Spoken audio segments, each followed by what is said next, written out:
Assalamualaikum warahmatullahi wabarakatuh. UAS Praktikum Teknik Tenaga Listrik. Identitas diri, nama Ahmad Fatoni, NIM D400 1900049, kelas B, Universitas Muhammadiyah Surakarta. Materi yang akan dijelaskan yaitu motor sinkron dan asinkron. Motor sinkron. Motor sinkron adalah motor arus bolak-balik atau AC di mana pada keadaan tunak, rotasi poros disinkronkan dengan frekuensi arus supply atau bisa disebut motor AC dengan kecepatan sinkron tanpa slip. Motor sinkron ini mampu memperbaiki faktor daya sistem sehingga sering digunakan pada sistem yang menggunakan banyak listrik. Konstruksi motor sinkron. Komponen utamanya dapat dilihat di sini bagian utama ada rotor dan stator poros, akan tetapi tidak memiliki celah. Untuk rotor, rotor memiliki magnet permanen atau arus DC excited yang dipaksa untuk mengunci pada posisi tertentu bila dihadapkan dengan medan magnet lainnya. Sedangkan stator menghasilkan medan magnet berputar yang sebanding dengan frekuensi yang dipasok. Prinsip kerja dari motor sinkron. Pada motor sinkron, supaya listrik bolak-balik atau AC membangkitkan fluksi medan putar stator dan suplai listrik searah atau DC. Membangkitkan medan rotor. Rotor berputar karena terjadi interaksi tarik-menarik antara medan putar stator dan medan rotor. Namun, dikarenakan tidak adanya torque start pada rotor, maka motor sinkron membutuhkan primer mover yang memutar rotor hingga kecepatan sinkron agar terjadi coupling antara medan putar stator dan medan rotor. Untuk rumus perhitungannya, NS sama dengan 120 dikali F dibagi B, di mana NS yaitu kecepatan sinkron, F frekuensi dari pasukan frekuensi satuan Hz, P jumlah kutub atau port. Kemudian motor asinkron. Motor asinkron adalah motor listrik bolak-balik atau AC yang paling luas digunakan. Penamaannya berasal dari kenyataan bahwa motor ini bekerja berdasarkan induksi medan magnet stator ke statornya, di mana arus rotor motor ini bukan diperoleh dari sumber tertentu, tetapi merupakan arus yang terinduksi sebagai akibat adanya perbedaan relatif antara putaran rotor dengan medan putar rotasi magnetic field yang dihasilkan oleh arus stator. Konstruksi motor asinkron. Komponen utamanya dapat dilihat di gambar. Ada beberapa komponen. Untuk komponen utamanya yaitu rotor, stator, dan terdapat celah. Untuk rotor, bagian yang bergerak akibat adanya induksi magnet dari kumparan stator yang diinduksikan kepada kumparan rotor. Kemudian stator. Stator adalah bagian yang diam dan mempunyai kumparan yang dapat menginduksikan medan elektromagnetik kepada kumparan rotornya. Celah atau celah udara yaitu tempat berbedanya energi stator dari stator ke rotor.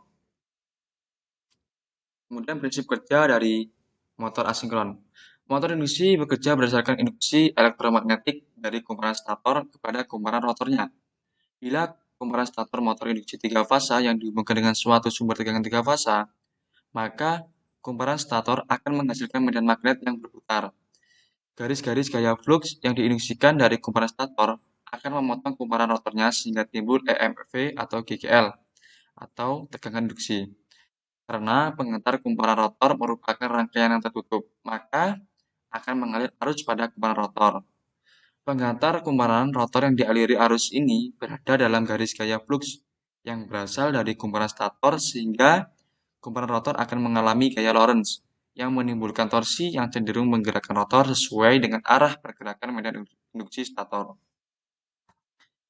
Rumus perhitungan NS sama dengan 120 dikali F bagi P untuk mencari slip, NS dikurang NR dibagi NS dikali 100%. Kemudian untuk mencari frekuensi sama dengan NR dikali P dibagi 120. Untuk mencari jumlah kutub, P sama dengan 120 dikali F dibagi NS.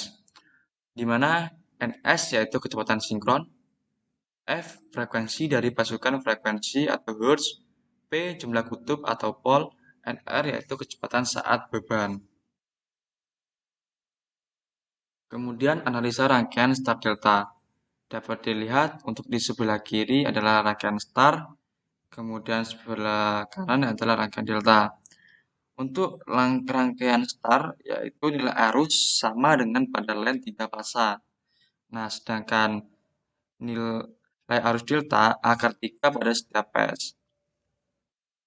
Untuk analisa rangkaian start delta, untuk start, untuk rangkaian ada 4 kabel, yaitu satu netral dan fasa. Yang netral itu terhubung ke titik pusat perhubungan dari 3 fasa. Kemudian, untuk tegangan relatif rendah daripada delta. Untuk start cocok untuk saat starting motor. Kemudian, delta. Untuk rangkaian delta terdiri dari 3 kabel, yaitu fasa tanpa netral. Di rangkaian delta ini tegangan lebih tinggi daripada start. Ini misalnya terdapat pada saat awal starter motor, kemudian ada timer rangkaian secara otomatis pindah ke delta. Kemudian pengaplikasian motor sinkron. Untuk pengaplikasiannya biasanya terdapat di kompresor udara, servo motor, dan aktuator robot. Alasannya apa? Alasan penggunaan motor sinkron pada motor ini memerlukan arus DC untuk membangkit daya dan memiliki torsi awal yang rendah. Oleh karena itu, motor sinkron cocok untuk penggunaan awal untuk beban rendah. Motor sinkron digunakan untuk aplikasi di mana kecepatan yang tepat dan konstan. Kemudian pengaplikasian motor asinkron. Untuk pengaplikasiannya yaitu pada konveyor, kipas angin, dan pompa air. Untuk alasan penggunaan motor asinkron atau induksi karena konstruksinya yang sangat kuat, harga lebih murah, dan perawatan mudah serta mempunyai efisiensi yang tinggi. Contoh soal motor sinkron. Diketahui sebuah motor sinkron dengan frekuensi 50 Hz dan setiap bilitannya memiliki 4 kutub. Hitunglah kecepatan sinkronnya. Diketahui frekuensi 50 Hz dengan kutub 4. Ditanya kecepatan sinkron. Untuk jawabannya, rumusnya NS sama dengan 120 dikali F dibagi P. Maka 120 dikali 50 dibagi 4. Maka ditemukan dengan nilai 1500 rpm. Contoh soal motor asinkron. Motor 6 kutub disuplai dari sumber 60 Hz fasa 3. Kecepatan rotor pada beban penuh adalah 1140 rpm. Tentukan A. Kecepatan sinkron dari medan magnet, B. Slip per unit, kemudian C. Kecepatan rotor untuk sebuah hasil beban yang dikurangi slip. S sama dengan 0,02. Diketahui P sama dengan 6, V sama dengan 60 Hz, NR 1140 rpm. Jawab A. Kecepatan sinkron.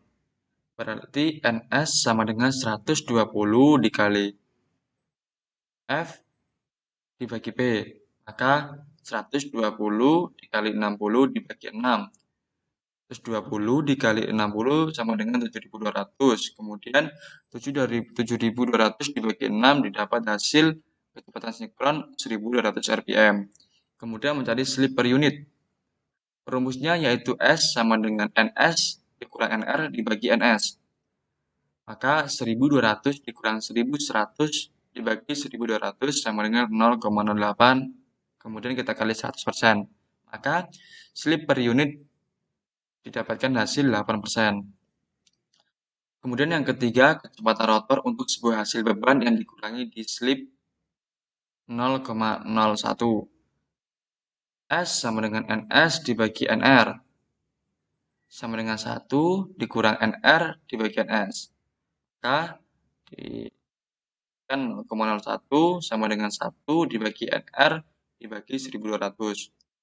NR sama dengan 1 dikurang 0,01 dikali 1.200, maka didapatkan hasil 1188 rpm. Thanks, terima kasih. Mungkin hanya itu yang dapat saya presentasikan dari materi mengenai motor sinkron dan asinkron. Sekian, saya akhiri. Wassalamualaikum warahmatullahi wabarakatuh.